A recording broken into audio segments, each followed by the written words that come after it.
Let's now shift focus to security. The Defense Headquarters has confirmed the killing of 34 terrorists in its raids on different locations in Borno State. A statement by the Defense Headquarters mentioned that 6 of its personnel were killed in action and 23 AK47 weapons recovered.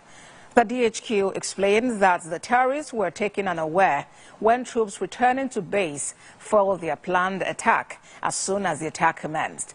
The troops reinforcement team, which had the civilian joint task force, vigilantes and hybrid forces, worked to actually deal with the terrorists as encountered.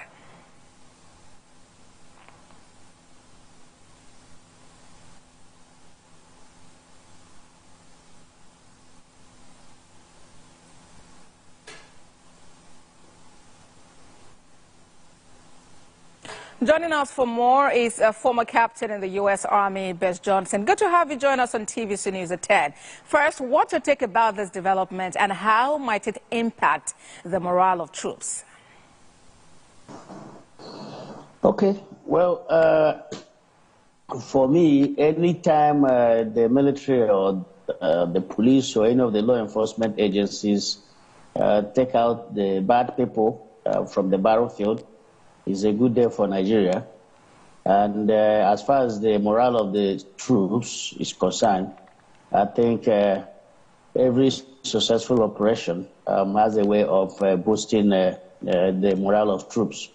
Unfortunately, as you reported, 6 soldiers had to pay the ultimate sacrifice in doing so. That's one of the dangers of those of us who were privileged.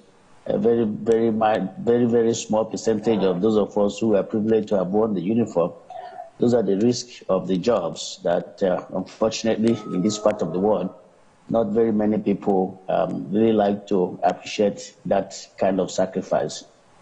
So, yeah, it's a good day, or it's in part is a day of mixed feelings, in the sense that some bad people were taken out of the battlefield. Unfortunately, some service members lost their life in the process of doing so. I hear you. And, you know, despite the fact that defense and security have got the largest chunk in successive budgets, there are still concerns about troops' welfare. How do we improve on this and make the profession admirable to young people? Well, I think if you look at some of the budgets, it would seem that, we're making a lot of investment as far as in defense budget is concerned.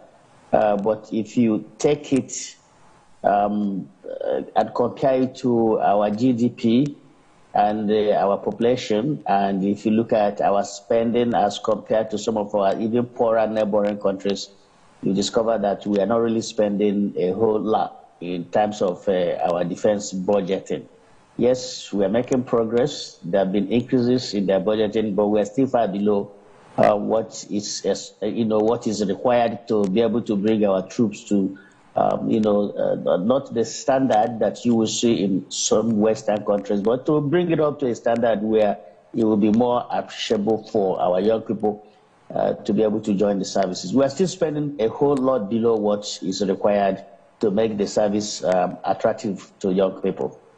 All right, then. Thank you very much, former captain in the U.S. Army, Bess Johnson, for talking to us on TVC News at 10.